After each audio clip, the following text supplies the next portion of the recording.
FA Cup madness, plus an update in Dubai regarding Bukayo Saka and Ben White. Where do we kick this off? Honestly, this is gone mad. We need to start with this FA Cup because as of right now, we have 4 out of 6 big six that are currently out of the FA Cup within the 4th round. I don't think I've seen something like this in a while, if I'm honest. Have I even seen anything like this? I'm not sure.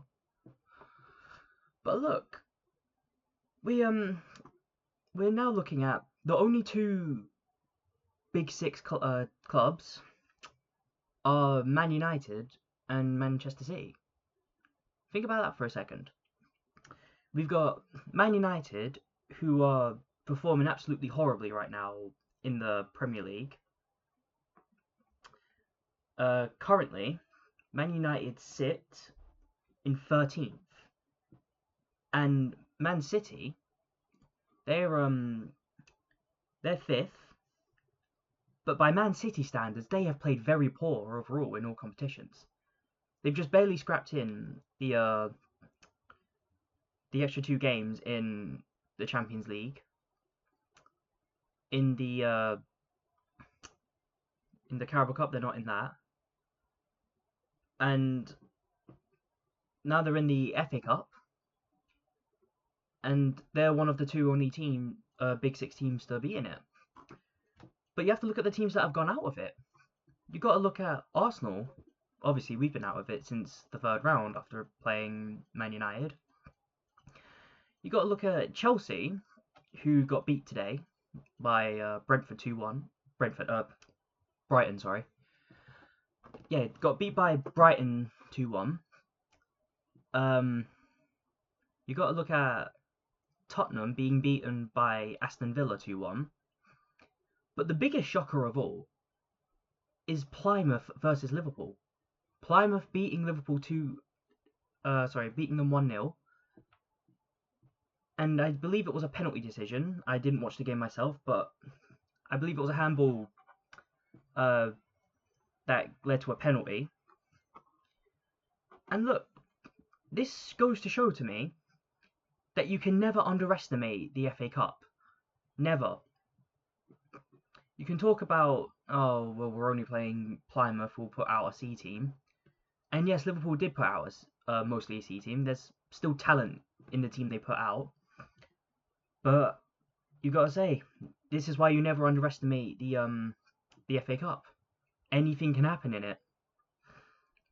And we've seen that today more than anything else, I think.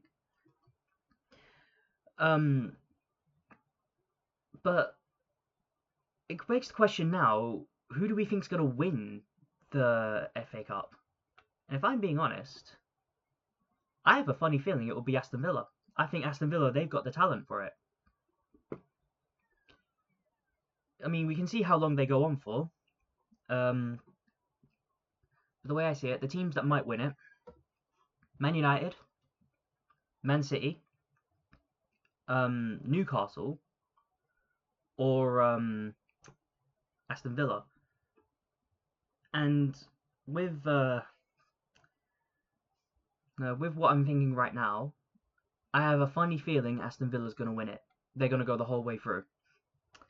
But that's just my prediction. Let me know what you think down below in the comments. Looking at the Arsenal news right now, you're talking about Bukayo Saka possibly coming back from injury a little earlier, and we're looking at Ben White possibly coming back to the team as well.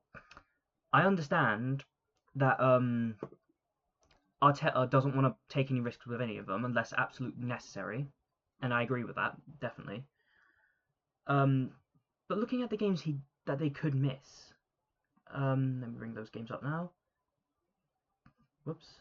The games that they could still miss, they're going to be Leicester, West Ham, Nottingham, possibly Man United, possibly Chelsea. Hopefully they'll be back in time for those, or at least get a little bit of game time in those. We could especially use them. But That's definitely some good news for Arsenal fans who are just crying right now. And we are hurting without Ben White and without Bukayo Saka. We're absolutely hurting without them. Without Saka, it feels like our attack just isn't what it used to be. Saka was absolutely the creator. He made the chances, got the assists. He was our star boy. And don't get me wrong, Ethan Wanyeri, he definitely stepped up. But I feel like Ethan Wanyeri, he needs a bit more experience under his belt. I'm not saying he's done a horrible job. I'm not saying he has disappointed me in any way, shape, or form. But Saka, he's proven that he can have that talent consistently. And with him and Ethan Wanyeri, we're looking very dangerous.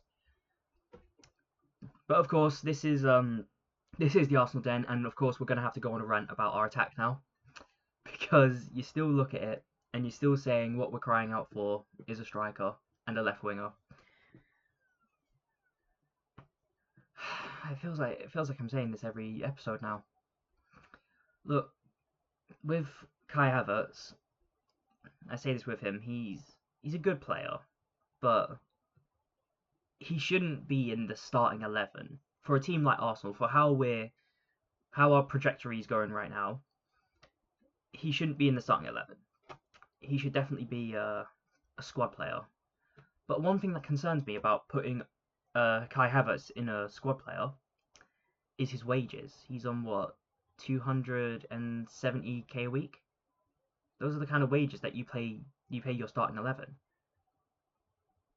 And it makes me wonder, is Kai Havertz the long-term plan for Mikel Arteta? Is that why he gives him 170 million?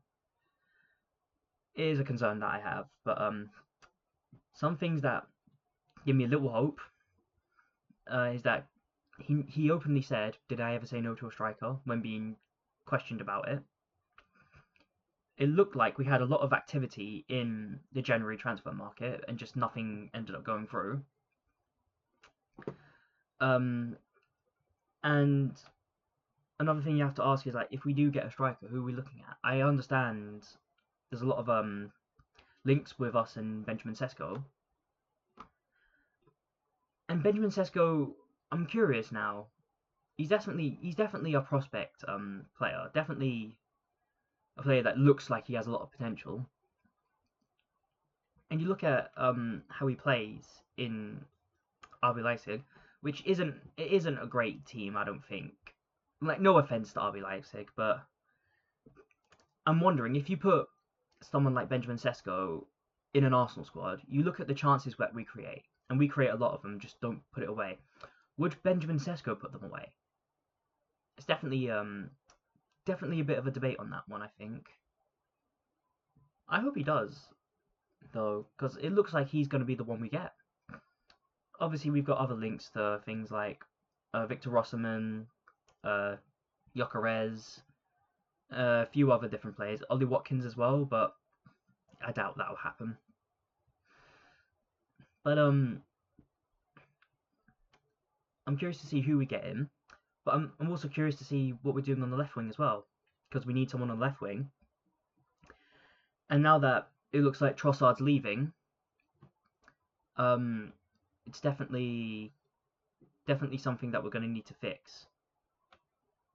If Trossard's not there, we'll need a left winger again. It will be a good opportunity to put Martinelli as a squad player, which I think is where he should play. But you have to wonder who's going to come in. I understand that we're getting a lot of links with Nico Williams. I think the problem here lies isn't necessarily the release clause. I think we're more than willing to meet that. I've been hearing that Nico Williams is demanding a very high wage, and that's where we haven't quite got him yet. But I'm wondering, will we meet that wage? Will we just decide we're better off without him, without someone like that, and get another player? Who knows? And of course, we need to talk about Zubimendi. I feel like we haven't talked about Zubimendi a lot in general. That news that came out with Zubimendi, it kind of just happened randomly. No one expected it. From what I've been hearing, it sounds like it's more or less done. It's just a matter of putting pen to paper come summer. But I don't know. It feels like it hasn't been talked enough about, and I'm wondering, is it really done? Is it actually going to happen? Because I don't have any confirmation on that yet. But yeah, definitely strange that not a lot of people are going to be talking about that. But you need to consider the kind of business that does for Arsenal. Obviously, with Thomas Partey and Jorginho seemingly leaving, Zubimendi is a very good bit of business, especially if we've done it this early.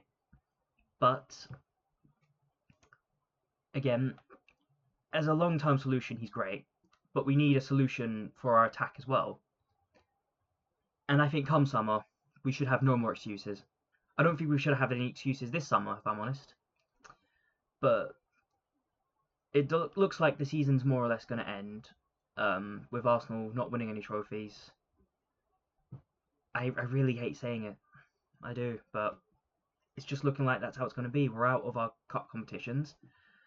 The Premier League, we're 6 points behind Liverpool. Liverpool's got their game in hand. Champions League, I don't think we're good enough to win it.